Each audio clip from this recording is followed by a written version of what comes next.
Welcome, eCom Logistics Nation. Thank you for joining today's episode. We're on a mission to share e-commerce logistics insights, trends, successes, and challenges from the leaders and innovators in our space. If we're talking about the challenges and the landscape that our omni-channel operators are dealing with, then the granularity of that, and there's 27 or 26 different languages across the EU, across the Eurozone, with different legal jurisdictions and tax regimes and so on. We can't just expand state by state in the unified way that the US operators can. So yes, there are some complexities, and you don't see many true multinational retailers across Europe. Yes, Amazon and so on, and some of the e-commerce operators span across boundaries, but the domestic retailers haven't done a great job of expanding across those boundaries. So there is opportunity for the true e-commerce guys to step in and both set up a market, but then the supply chain infrastructure to support that. So huge opportunity, but in a very much more fragmented market. Welcome, eCom Logistics Nation. This episode, Ninad and I welcome Will Lovatt, General Manager and Vice President of Deposco UK. Will started his impressive 30-year career with IBM, where he spent over 8 years in roles including engineering, pre-sales, specialist sales, with his last 5 years focused on building IBM's supply chain business. Post-IBM, Will has had leadership roles with companies including JDA, Llamasoft, and now leads Deposco's efforts over the Atlantic Pond in the UK, where he works with some of the world's most demanding, innovative, and fast-growing direct-to-consumer supply chains, which include consumer packaged goods, 3PLs, and a wide spectrum of e-commerce operations. Will is based in England, and we're really looking forward to this conversation, exploring the similarities and differences with North America and European supply chain needs. Will, it's an absolute pleasure to have you join us, and welcome to the show. Dan, thank you, and thanks for the intro there. Fabulous. Dan and Ninad, great to meet you both. Thank you. Thank you for being on the podcast, because as Dan kind of mentioned, we don't understand as much on the other side of the pond, right? People ask me questions and I don't. So what I'm hoping to get after this podcast, talk as if I've been there, which I have, but talk very confidently about the consumer expectations, the 3PL nuances, the supply chain differences within the United Kingdom in relation or in comparison to the North American market, specifically the US. Sure, let's work it out together. Yes. Awesome. It's going to be fun. And Will, as mentioned in your intro, you have a really impressive background and you've seen a lot in our space over the past 30 years. So would love to start with you sharing your journey highlight reel and what has it been about logistics that has kept you in the game the majority of your professional career? That's a really good question. So it's knocking on 40 years now, which I find hard to believe. But I guess it's just a fascinating area to be in, and it keeps changing. As I was mapping out and just a few thoughts, it's a journey of acronyms. So I grew up with IBM in the late 80s and dealing with forecasting systems. And it was early days of variable response smoothing, very much in the weeds of algorithms, which as a mathematician, superb fun. Applying it to the real world, real challenge. So I worked with the likes of Tesco, hugely demanding retailer. They're growing very fast at the time. So great place to go and engage, and worked on some really exciting and engaging and difficult projects there. Good to work with. I left IBM, that kind of big family feel of IBM after 8-9 years, to go off to work with E3, which later became part of JDA. Some superb fun there. And JDA later Blue Yonder. And that in its time hoovered up a number of the other supply chain software vendors. So Manigistics we just combined with as I joined JDA.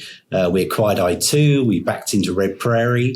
So say quite a few of those technologies came home in a single solution. And I guess that also talked to what was going on at the time with joining up the supply chain, vendor managed inventory, CPFR, ECI, efficient consumer response. And then we tried to pull it all together under a single banner with integrated planning and execution. Great gig for a software company, kludging together different components. Even better gig for some of our best friends at the consulting shops. Some superb projects over the years with some really demanding customers. And I think integrated planning and execution is probably one that we'll talk about as we go through this. I think the concept of what is planning and what's execution, and is there a blurred boundary now? What technologies do we need to cover all of that? Latterly, as you said, Dan, in the intro, I moved on to Llamasoft and supply chain design, which, let's assign an acronym to that, is multi-echelon inventory management. It's using AI to think about how best to answer some of the difficult questions. It's a huge monkeying of big data sets to answer ostensibly simple questions, but then do that in a more operational way. Had some real fun with Llamasoft. And then most recently here at Deposco, where we're serving a market which is a different kind of supply chain. And I think it talks to the evolution of supply chain over time. So as I said, I grew up in a world where we were making more efficient the bulk movement of inventory to known locations. And that was retail. And now we're in a world which I'd characterize it as consumer-centric, where demand pops up as and when and where the consumer wants it to. And it's up to us as a fulfillment network to satisfy that demand in a cost-effective and high-service way. I think that would probably form a pretty strong core of the conversation we have today. Yeah, and you know what's interesting about that, I got to say, is even I've spent my career in the past working on large enterprise solutions. How does a forecasting and replenishment system connect into the ERP system that connects into order management and multiple warehouse with a supply chain team that's executing? What's really interesting that has ended up happening with the market, with folks like you and, a lot of good people working on this, is bringing it together and making it available, right, in a simpler package. Because if you thought about each one of those systems that I spoke about at a company like Tesco, each of those systems for each of those instances was a 2-year project, right? And running in parallel, if not longer, versus now the ability for a brand that's doing 100, 200, 400, 500 million dollars in revenues, now being able to say, I can get a package that does 80% of what enterprises get out of the box and be able to do it within a 6-month time frame. And I think that's where it's been really interesting, the accessibility of these applications. And folks don't understand. You would think about a tier 1 solution and go, yeah, what's in there can't be available down here in this other market space. What you realize is, there is some things to be desired, but most of what's there is also in this new and shiny object now, right? You have to be able to give, but it is available now within the package. I'm guessing that's how your journey's evolved, is taking all of that knowledge and making it simple in this fast-paced, brand-based e-commerce market segment. Because the enterprise game is still the enterprise game. The JDA is out there, Manhattan's out there, and they got their place where they need to play. But then there is this other segment that's evolved quite a bit.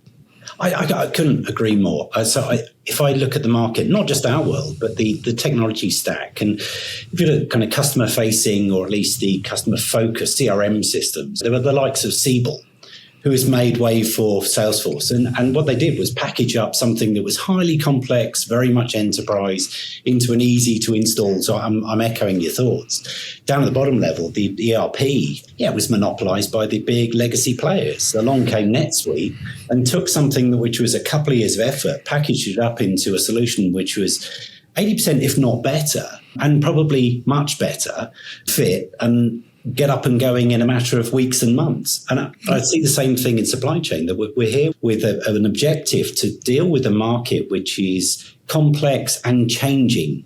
And so the legacy solutions, which took a couple of years to implement, are now out of date by the time we've implemented.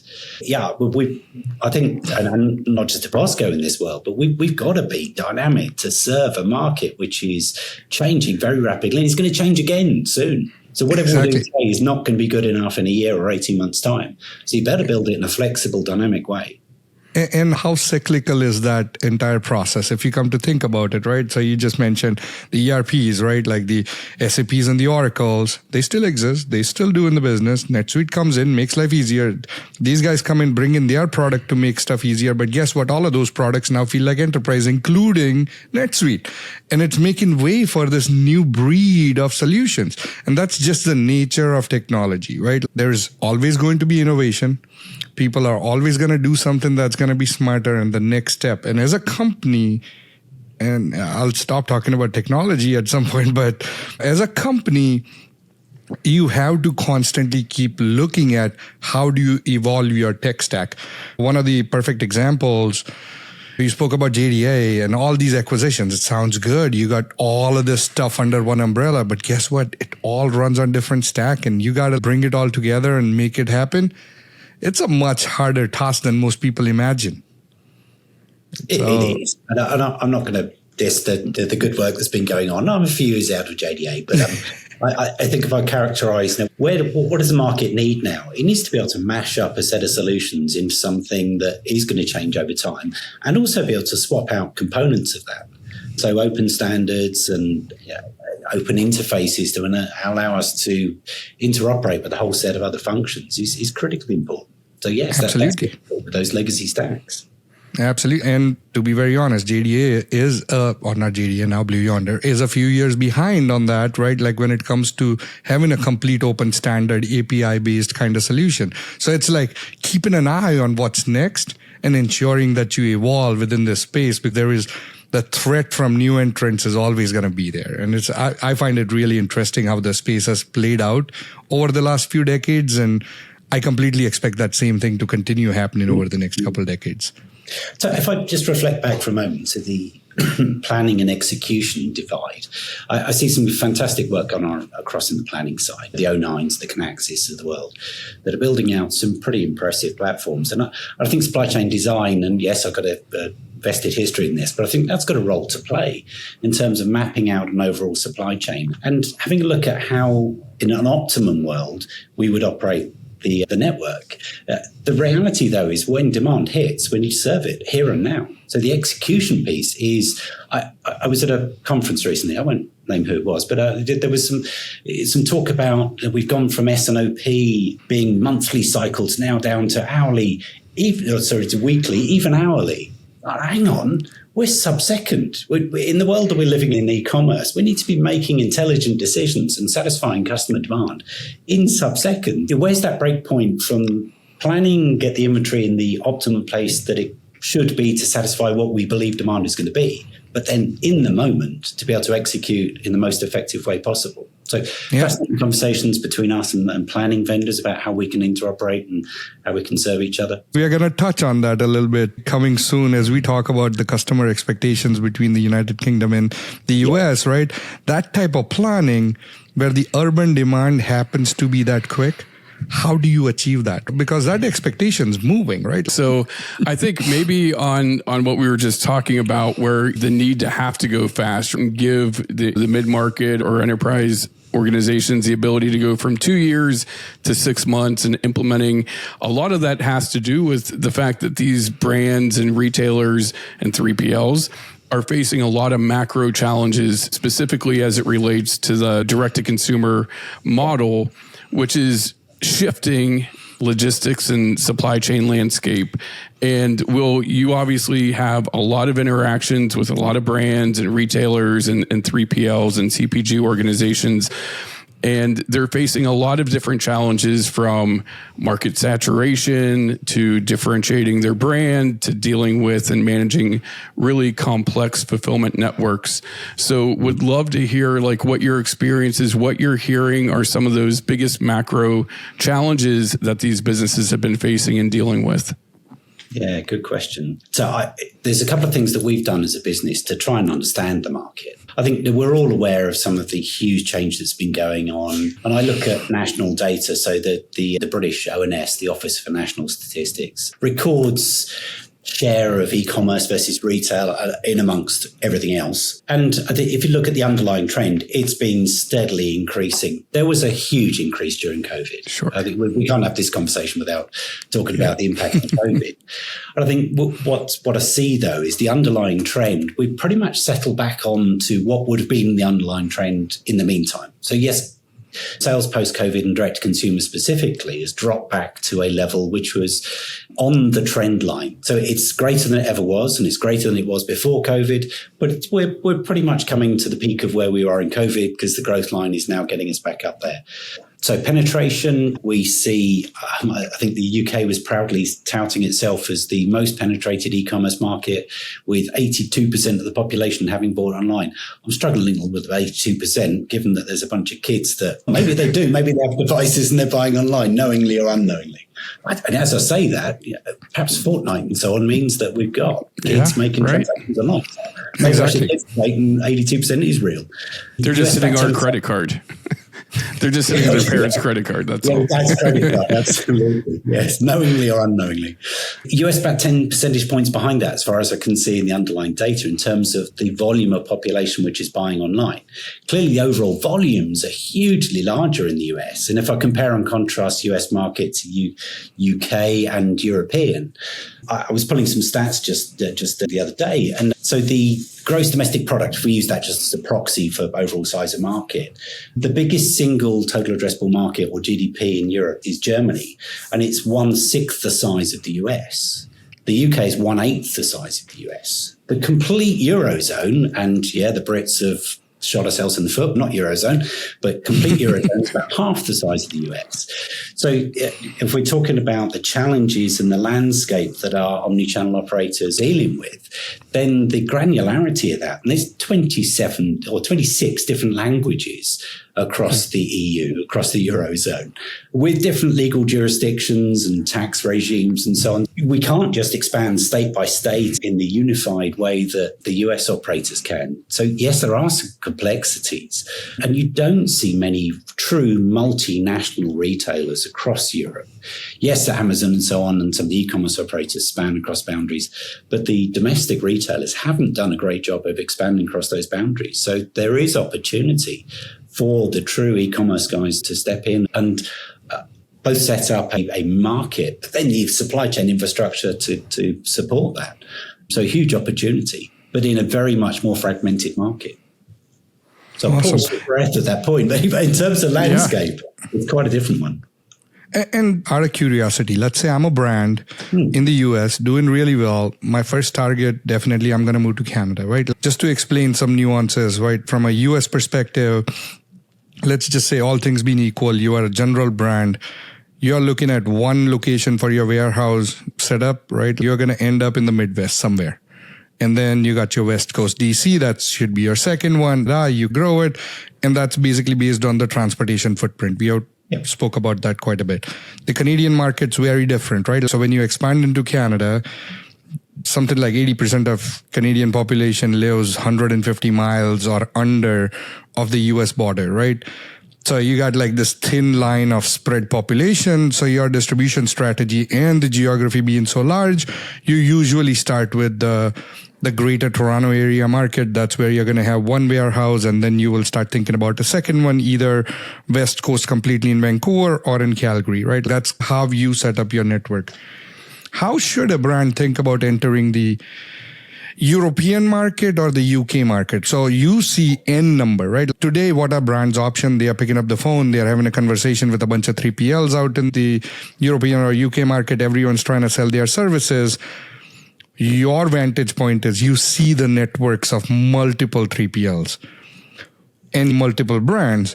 What should be the strategy that a brand should be pursuing? Like, okay, I want to move to Europe. Where do I go? Where do I want my warehouse to be? Before I get to network and warehouse, there's a kind of geopolitical comfort with language angle to this as well. So it's not untypical for a US company to touch down in the UK because we should mostly share a language and share some common principles, and our law is not so massively different. If I start to step into German statute law, I've got quite a different context, for example.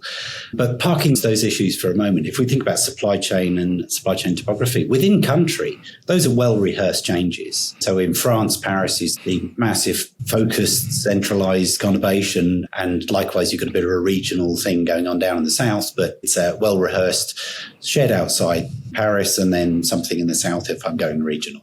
The UK, likewise, park in the middle, and there is distribution centre right in the middle of the UK, which is national distribution centres. And then, again, a pretty well-rehearsed regional set of locations, which government has done a reasonably good job of supporting with tax breaks, with space made available for companies to move in, both for the brands themselves and also for 3PL. So pretty good networks and availability space.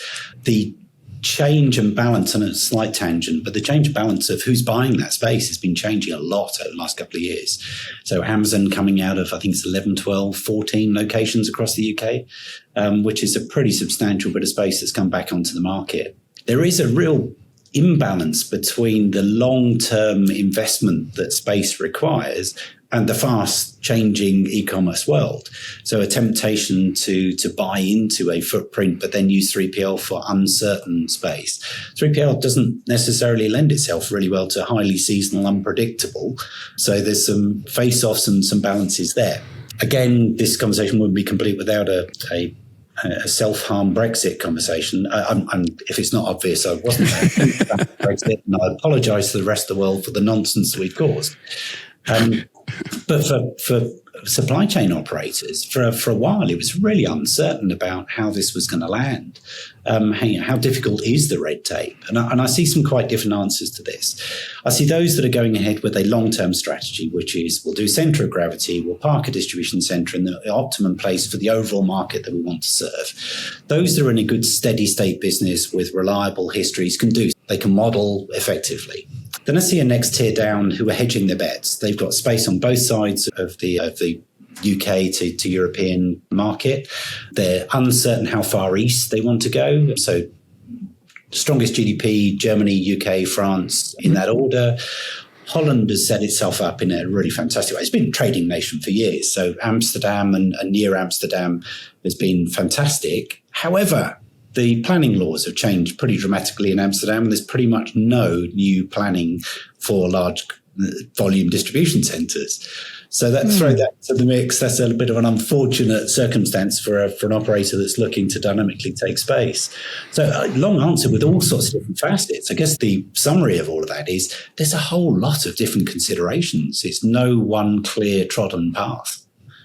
That's really interesting, the last part about Amsterdam, right? Because historically, as I've seen the warehouses in UK, right? And then the next one would usually be that Amsterdam, like anyone you have a conversation, be like, yeah, our European warehouses in Amsterdam, or what's that region called? Dusseldorf? Just also cross into Germany, but just over the border. But yeah. And that's the region that I've always heard about, like supply chain companies centering themselves out there. But that's really interesting that the planning laws are changing. And you know what? Consider me educated on this one. So I guess the point is there that the country governments have got a role to play in either being attractive to e-commerce operators or not. And whether they realise that or not, that they're making some small decisions which are pushing boundaries one way or the other, or the preference for one side of a boundary or the other. And like specifically speaking to, so we spoke about the brands, right? What should these brands be aware of from a consumer expectation perspective, right? The nuance difference. So I'm in the US, I'm trying to move into the European market. Sounds like you should land into UK first. It's really comfortable for you to be able to play that out. And if you're going there, of course, the first market you are trying to target is definitely the United Kingdom. What is the consumer expectation that you are trying to meet? If I'm operating one warehouse, what is the user base used to over there, or the consumer base kind of used to from a speed, service capability, returns capability, etc.? Yeah, let's talk to that, and there's a few different facets of it. First, what's the expectation? What's selling? Where is the market, and where is the public already buying? So I said before, something like 82% of the population has bought online in the last couple of years, and COVID was an accelerator there. Most popular brands believe that, or sorry, not brand, but segments. So clothing, footwear. The obvious ones, something like 55% of the population buys online for those areas. And that falls away to 20% for health and beauty. Grocery, currently running in the teens. So 13, 14, 15% of folks are buying their groceries online. Some fairly advanced operators. And I guess one of the benefits we have of being a relatively small geography is that there's nationwide delivery, and has been for quite some time. So one of the points of differentiation and competition has been time to deliver. So in the US, I see aspirations to get to 48-hour, 2-day delivery across the nation. We have retailers that are offering 4-hour delivery. I was involved in a project with a catalog operator, now part of the Sainsbury's group, a company called Argos. So think service merchandise, as was in the US. So they decided if they were going to maintain a valid offer and compete with Amazon, then they had to have instant gratification. So 4-hour delivery windows. So I can order now for delivery this evening. So when I get home from work, it'll be there on my doorstep. And that's a pretty massive implication for operating a fulfillment network. 4 hours doesn't give me too long to pull inventory from a national distribution center and get it shipped. I'm having to deploy a lot of my inventory down in more local operations. And in fact, we're seeing Amazon do that. And I think on a global basis, Amazon moving more inventory towards the consumer to do exactly that, to be able to satisfy shorter and shorter lead times. So customer expectations really high. The interesting thing on the back of it, though, because we've been working down this path for some time, is that as we've got used to faster and faster deliveries, so it becomes more and more obvious when those are unreliable. And we're seeing consumers ordering product on fast delivery times, but waiting, and some of our survey data says that 85% of those that have ordered on a minimum delivery time are waiting 2 or 3 days before they open the package after it's arrived. So they don't necessarily need a 4-hour or day or within day delivery, but they want the product to be there reliably for a particular point in time. And that then ushers us into a secondary piece, which is, if I'm going to do that, what about I go pick it up from the train station on my way home from work? We use public transport rather more than the US. So there's some great pickup locations, lockers and so on, which get a good level of use. And a number of players that are competing to get those properties and those facilities available. So long answer to the question, but again, it actually opens up more questions for me, right? So there is this side of, okay, the 4-hour delivery expectation. Of course, anyone that's trying to compete with Amazon in the US or the Canadian market is also trying to achieve a delivery service level of a similar type of time window. But when you start looking at brands in the US, definitely you are seeing that 2-day as the baseline expectation, or I would say 2-day is like more on the premium side. And then you trail off to 5 days. Do you see a difference between categories in the UK where it's, okay, if it's general merchandise, grocery, of course, I want it in a few hours, right? But what about other things like brand, like apparel? Is ASOS really trying to get you that 30-pound t-shirt in 2 hours, right? Or 4 hours? So let's pick each of those off individually, because I think there are different strategies emerging. So grocery isn't immediate gratification. Let's say I've got a shopping trip. I want it delivered every Thursday afternoon because that's when I get home from work. So reliability is the most important there, and narrow delivery window. So if you can give me a 30-minute window, that's great. I don't have to disrupt my whole day or my half day by being at home waiting for this thing to maybe turn up or not. So narrow delivery window is really part of the service offer. Are folks like ASOS looking at very short delivery? Yeah, they're talking about order 7 p.m. to take it out this evening within certain cities. So absolute immediate gratification. Search online for the new great dress that I want to wear tonight. Yeah, immediate gratification. Now, is that across the board? No, of course. And there are plenty of categories with DIY, for example, where I've got a project on board. I'm building myself a new garden shed. I'm not going to do that this evening. It may be I'll get some time this weekend. It may be a week or two after because it's raining, as it does in the UK. Yeah. But have it reliably delivered with the kit of things that need to be around it so I can do. I guess the takeaway from those is differential offer depending on the product, the circumstance, and the customer requirement. I can't leave this conversation without talking about sustainability, though. And I think this is substantially different for the European market. We are seeing a real rise in requirement from consumers for better quality packaging, no single-use plastics, ideally combine multiple orders together and I'll come and pick them up while I get off my train. A whole series of demands and offering to pay more for those services. So I was speaking to the UPS guys the other day. They're talking about electric final mile delivery, which is more expensive than the traditional transport. And consumers are prepared to pay a premium for that. So I think we will see it happen in the US and rapidly. I've been talking to colleagues and here the kids need it or want it, but it hasn't swept through to being mass market. I think Europe has over that switching point, and we're now brands will be measured on their capability to be sustainable as well as the immediacy and reliability. So my goodness, you asked the big question on what should a US brand consider. There's a lot to take on board there. That makes a lot of sense. And one thing I specifically notice on the European side, or UK I will speak to specifically, is the adoption of what you just mentioned, the pickup spots or those lockers, right?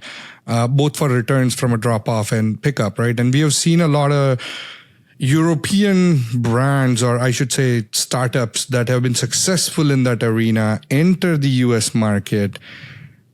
Yeah, I see the Amazon lockers once in a while somewhere in the neighborhood, but I haven't seen that level of adoption, right? What makes, and having that part of your strategy from a delivery standpoint, what makes it so critical, or what makes it so successful in the UK market? Maybe it's not successful, it's my perception, right? But I would want to hear from you. What is it? So we quite rightly hang on to the slightly romantic notion that retail is in the high street. And that's all about community. So towns where people don't move as often as they do, and I talk to colleagues here that have moved multiple times in their career to chasing jobs around the country. That's less common in the UK. So there is that fundamental of my town, my high street. And we've seen a lot of exits from the high street. It's been difficult for retailers. So here we've got an opportunity for those providers to reinvigorate the high street. And we've seen some quite unusual relationships pop up with some of the, for example, convenience store brands that have hundreds, if not thousands of stores around being used as pickup and return locations. The post office offering itself as I can walk in with a returns label or with a show my QR code and they'll print your return label for you. So reusing some of the existing infrastructure to shore up the high street to make sure it's maintained. And again, consumer demand and that sense of community wanting my local high street to survive through what's been a really difficult period, I think is a strong underlying driver. I guess there's also some geography to this, which is why pick up. If I'm traveling anyway, then I can readily go to a location. I'm prepared to do that rather than having it to my house. Time away from home? I don't know, frankly. Interesting question. Do we work at home more? Certainly recently. I think the theme is Tuesday, Wednesday, Thursday in the office if need be, but Monday, Friday is at home. So there's a combination. I certainly, anecdotally, I talk to e-commerce operators and buyers and individuals who are considering different deliveries depending on their routine. So it's very much personal. It's awesome. Thank you. Awesome. Again, consider me educated. I want to go back to, you actually said the word reliability quite a few times. So, if you're a U.S. brand and you're working with a 3PL, the expectation is that an order that comes in is going to be fulfilled that same day, and your SLA is like 99.99%. Because you just said reliability a few times, I'm just wondering, how far advanced is that UK or European fulfillment network? So if I buy something and my expectation is to get it in 4 hours, is that actually happening 99.99% of the time? Or am I requesting that because I don't feel very confident it will be there in 4 hours if I need it in 2 days? That's a good question. And we do publish some pretty open stats on who's performing and who's not. And there are some favoured providers and there are some that get kicked while they're down. I won't name them here, but you can Google it. So are they achieving? Yeah, the top end of the market, they certainly are. So the quality providers and the globals are doing a pretty solid job. And against those expectations within our geography, yeah, they're hitting those.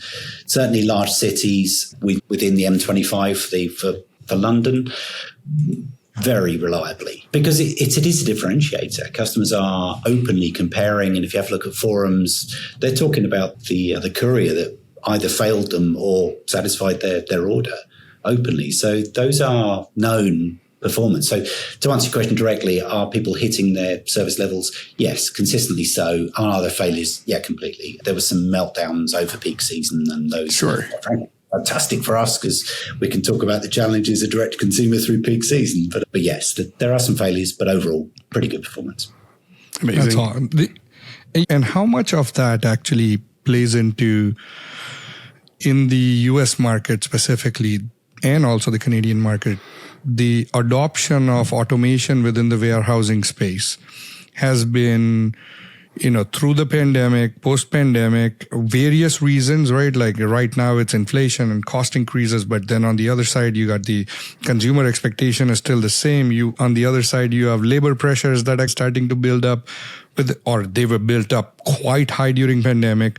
They released, but on the other side, the cost of labor ended up going up. And now you want to bring your unit economics in control. And while all of this is happening, technology on the hardware side for robotics has evolved quite a bit. And it's just this perfect mixture to bring in automation into warehouse. You can't get away.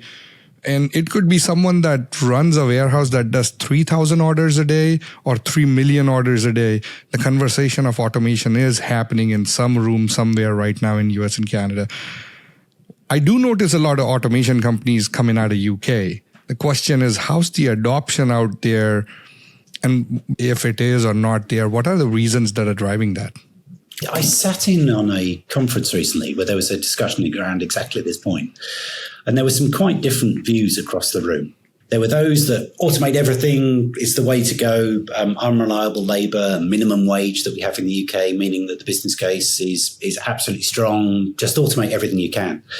And the other end of the spectrum, which was say, I need the flexibility. I don't know where it's going to be next. I can't afford to fix a facility and automate it because that might not be the right location or size of facility going forward. And I think probably the thinkers in the middle, and I put myself in this category, is automation where it fits.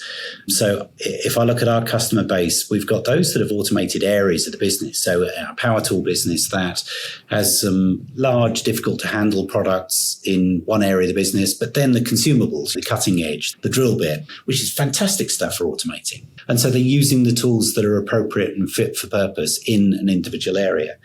So what are the overall drivers and are we different? I think it's the same business problem. I think we have the same labour challenges and issues. Again, I'm going to mention Brexit again. We chased away a whole bunch of low-cost labour, and now we're reaping the rewards of that, which is it's a great opportunity for automation. Perhaps the strategy the government thought they were going for, but it has been a good shot in the arm for the automation folks because, minimum wage, there aren't enough players or workers around to satisfy the demands of growing businesses. I was out with an operator just recently. He's in quite a remote location. He grew up as a single store power tools business and has subsequently grown quite a substantial e-commerce operation. He closed down the store and he's e-commerce only, but he's in the middle of nowhere. So for him, automation is a necessary because he can't harness the right workforce, keep them in place and reliably do so from a community which is non-existent in his geography. So great case for him. That is super interesting. And by the way, while we talk about Brexit and all the challenges, I also just recently read a report about countries with the highest likelihood of recession, and UK was ranked number one. Yeah, so that's a little scary. Yes. But thank you for digging that hole deeper. On that note, I wanted to ask you, obviously, you can't avoid the COVID impact conversation. And we had a lot of brick and mortar that were forced to go e-commerce. And we had a lot of pure play digital native e-commerce brands that eventually were brought in to do retail distribution and do drop ship, have more opportunities on the retail front. So really, there aren't many conversations today where brands aren't having a holistic omni-channel strategy, whether that's retail, marketplace, .com. Just curious from your perspective, are you seeing the same thing over in Europe, or are there any variances to that strategy that a brand should consider if they're coming into that market? I think there's a lot of commonality, certainly. I'm sure there are differences as well. But what are we seeing? Store is still critically important for experience, for relationship. It's very difficult to build a relationship with a digital customer, digital-only customer. If I can offer store as a returns location, as a try before I buy, and embrace the balance of those omni-channels rather than going one or other. And I think there's a fantastic overlap of try the product in store. You might try the different color, but you try your size on and order it while you're there. whether that's supported by the retail staff or whether it's self-serve, some combination of all those things. There's some great overlap technologies that are truly omni-channel. And in the surveys that we've done, we're seeing still that in the landed retailers that are omni-channel, still landed retail and store sales are the most important and the largest proportion of their sales. But they're absolutely embracing those other channels. And also looking at other routes to market. So dropship and marketplaces. There's something like 500 marketplaces across Europe now. Yeah, retailers that are embracing other people's products to augment their own, standalone specialists, e-fulfillment operators of all flavors. But that's a pretty hefty network and opportunity. But as you say, an arriving brand, what do I pick out of all of that? How do I go to market? Who do I partner with? Who's friend and foe through all of this? And I think that some of those discussions are really fascinating. We're seeing some quite unusual relationships that you perhaps wouldn't have expected a few years back of collaboration. So lots changing there. It's amazing. Yeah, that's fascinating. I appreciate you sharing. And our time has flown by, my friend. Just in a blink of an eye, man, we're there. So want to maybe end with giving you an opportunity. First, want to thank you, certainly, for joining us. Great conversation. And want to give you an opportunity to share with our listeners how they can learn more about you, where they could follow you on social, and where they could go to learn more about what you guys are offering at Deposco. Thanks for the invitation. So Deposco, deposco.com website, we publish quite a lot of thought leadership material across all sorts of different places. So look out for us on LinkedIn. We've got white papers, thought leadership pieces. I like to think that we think outside the box. We're not just about peddling our own technology, which, by the way, we're very proud of. But we do think about the context in which we engage with our customers. They're grappling with some pretty challenging business scenarios. We're a partner for change. We're a partner for growth. We're a partner to allow them to take advantage of new age technology to open up new opportunity for their businesses. So reach out to us any way you like. Email me. I'm sure we'll stick our details on the end of this. But will.lovatt, deposco.com, always prepared to take an email and have a chat. Amazing. Thank you so much, Will. Thank you very much, Will. Really good talking to you. Thank you. Hi, I'm Ninad Acharya, CEO and co-founder of Fulfillment IQ. And I'm here with Dan Call, CRO and partner at Fulfillment IQ. We're the team behind the eCom Logistics podcast. Our mission is to provide you with genuine insights from our work alongside logistics leaders to help you improve your supply chain. In the eCom Logistics podcast, we share the knowledge and the insights we've gained from working alongside amazing brands, retailers, 3PLs, and VCs, so you can make the most out of your supply chain journey. If you like what you're hearing, we'd truly appreciate your support with a 5-star rating on your favorite podcasting channel. Your feedback not only keeps us going, but also helps others find the podcast. If you think Fulfillment IQ can assist you, or if you have an idea related to logistics, just reach out to me on LinkedIn. I'm always up for a chat and ready to explore new possibilities together. Stay tuned to the eCom Logistics podcast on your favorite podcast platform for fresh and practical insights into e-commerce and logistics. Until next time, let's keep making a difference in logistics together.